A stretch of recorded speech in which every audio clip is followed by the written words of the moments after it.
कैसे हैं आप? बहुत बढ़िया। जीएसटी का बहुत शानदार चैप्टर चल रहा है और आपको जीएसटी से जुड़ी हुई थोड़ी सी बातें पता लग गई हैं। एक बार रिवाइज करा देते हैं। जीएसटी 1 जुलाई 2017 को लागू हो गया था। जीएसटी एक वैल्यू एडेड टैक्स होने के साथ इनडायरेक्ट टैक्स है ही। वन नेशन वन टैक्स के हिसाब से इसको चलाया गया। जो लास्ट 17 इनडायरेक्ट टैक्सेस चल रहे थे उनको अबॉलिश करके सिर्फ एक ही टैक्स लाया गया। जीएसटी इंटरस्टेट हो सकता है और इंट्रास्टेट हो सकता है। इंट्रास्टेट मतलब सेम स्टेट में और इंटर स्टेट मतलब आउटसाइड स्टेट में अगर सेल की जाती है तो आपको टैक्स देना पड़ेगा। आईजीएसटी, सीजीएसटी और एसजीएसटी के रूप में टैक्सेस हो सकते हैं। IGST stand for inter state goods and services tax और सेंट्रल सीजीएसटी और स्टेट सीजीएसटी के रूप में है। अगर आप इंटर स्टेट यानी कि आउटसाइड स्टेट माल बेचते हैं, सप्लाई करते हैं, तो आपको जो परचेजर होगा अपनी बुक्स में परचेज करता है तो परचेजर अपनी बुक्स में इनपुट के नाम से उसको रजिस्टर करेगा और सेलर आउटपुट के नाम से उसको अपनी बुक्स में रजिस्टर करेगा। ऐसे सीजीएसटी और एसजीएसटी में भी होता है। चलिए अब थोड़ी और जानकारी लेते हैं इसके अंदर। अब बात करते हैं रजिस्ट्रेशन अंडर जीएसटी।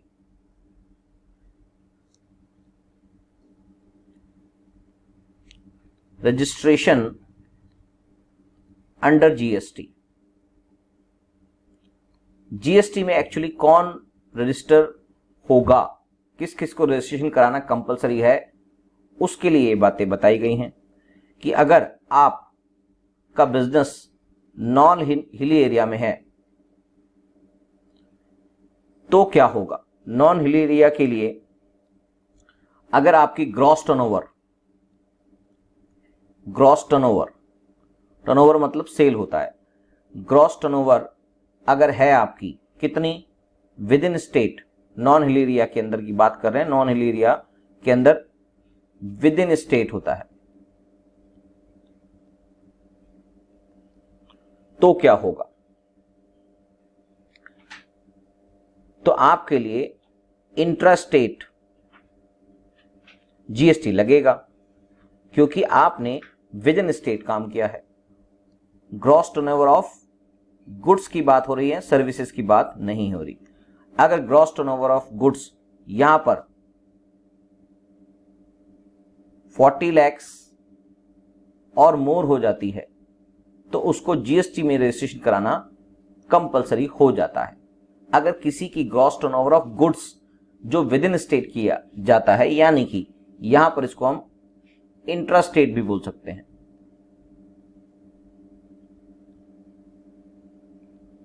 तो उसकी अगर टर्नओवर 40 लाख या उससे ज्यादा हो जाती है, 40 लाख या उससे ज्यादा हो जाती है तो उसको जीएसटी के लिए रजिस्ट्रेशन कराना कंपलसरी हो जाता है।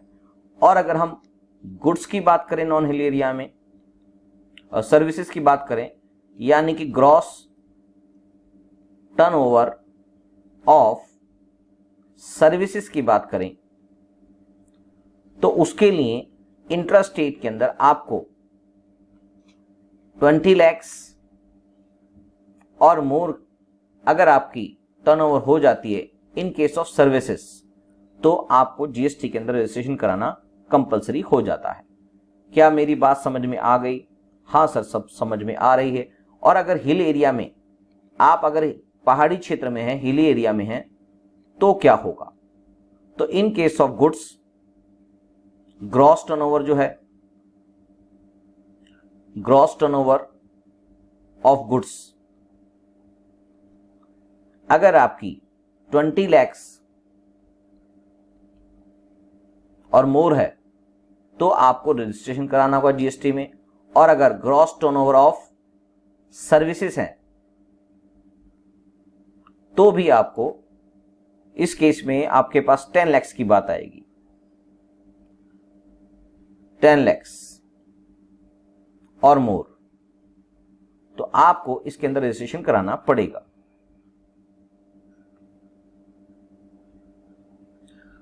मगर अगर आपके पास ये बात हुई है इंट्रा की, अगर आप इंटर स्टेट है,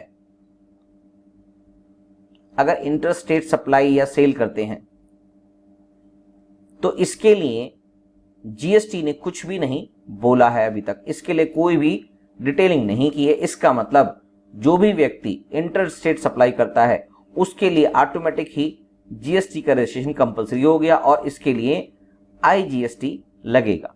क्या मेरी बात समझ में आ गई? तो ये इंटर स्टेट के लिए है, इसके लिए जीएसटी डिपार्टमेंट बिल्कुल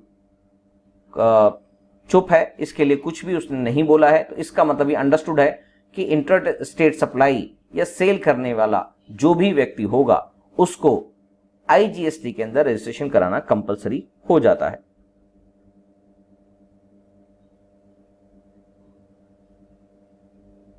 चाहे उसका इंटर स्टेट टर्नओवर जो है इवन 1 रुपये भी हो तो भी उसको कंपलसरी रजिस्ट्रेशन करना पड़ेगा।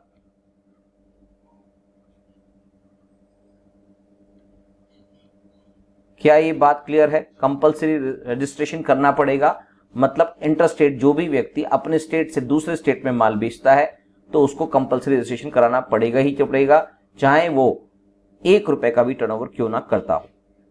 अब रजिस्ट्रेशन करने की बात तो हो गई है, बात खत्म।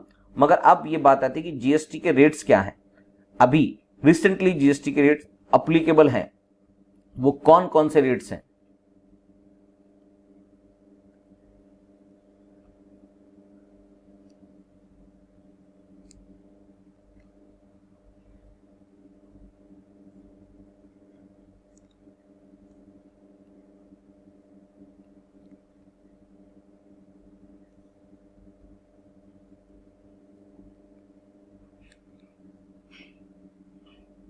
कौन कौन से रेट्स जीएसटी के अंदर एप्लीकेबल हो चुके हैं?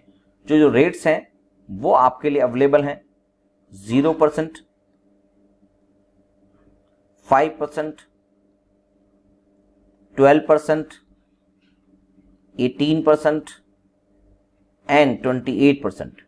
ये स्लैब्स हैं डिफरेंट गुड्स पे 0%, 5%, 12%, 18% और 28% टोटल जीएसटी लगेगी। अब इसके अंदर जो भी अगर सीजीएसटी और आईजीएसटी यानी कि इंट्रा स्टेट होता है तो इनका आधा आधा हिस्सा सीजीएसटी और एसजीएसटी में चला जाएगा, और अगर इंटर स्टेट है तो इसका कंप्लीट हिस्सा आईजीएसटी में चला जाएगा।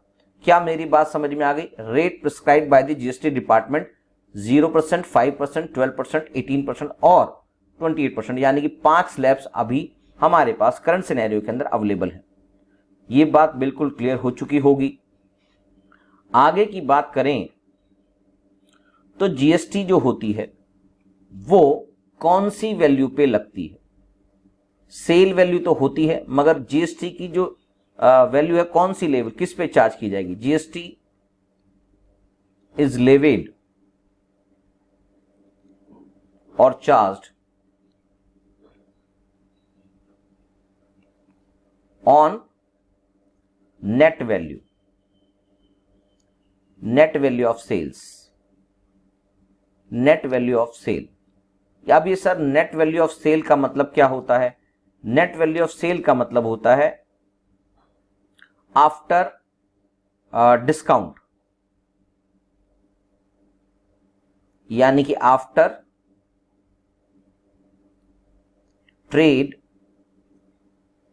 And cash discount. थोड़ी सी बात कॉम्प्लिकेटेड हो गई है कि सर कैश डिस्काउंट तो हो सकता है वो उस समय उसको आधा मिला हो, उसने पेमेंट कम की हो, ये सारी बातें हम डिस्कस करेंगे।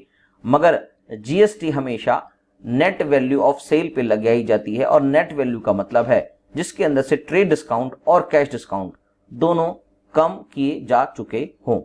क्या मेरी बात समझ में आ गई है? तो जीएसटी हमेशा नेट वैल्यू ऑफ सेल पे लगाई जाएगी। इसके लिए हम एक एग्जांपल ले लेते हैं। एग्जांपल के तौर पे अगर एक व्यक्ति है जो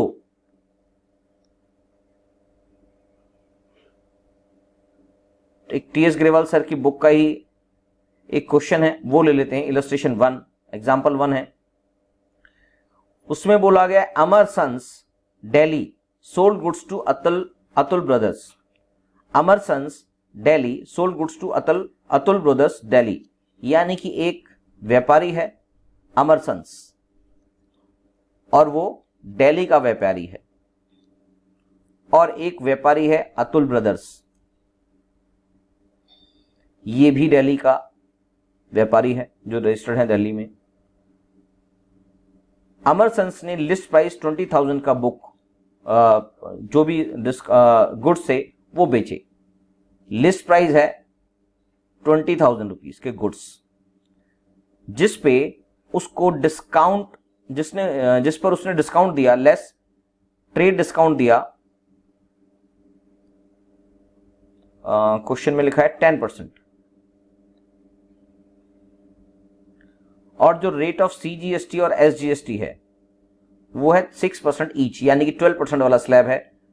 जो रेट ऑफ सीजीएसटी और एसजीएसटी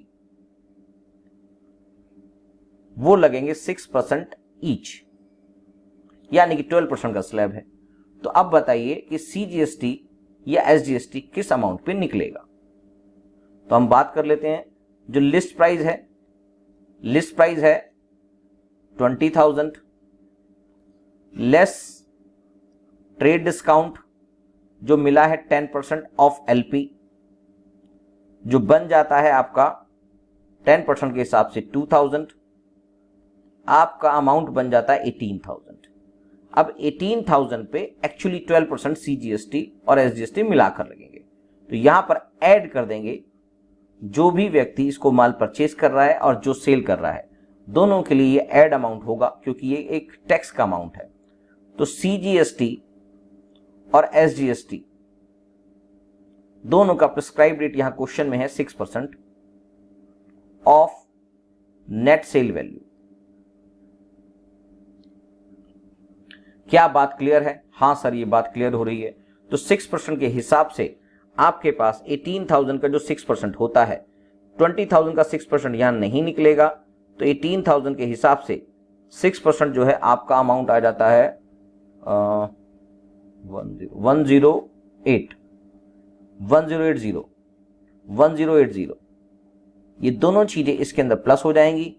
तो एक्चुअली आपका जो टोटल अमाउंट है, जिसका इनवॉइस जनरेट होगा, जिसका बिल जनरेट होगा, वो होगा 20,160 रुपीज। 20,160 रुपीज का इनवॉइस प्राइस होगा, इनवॉइस या बिल जनरेट होगा।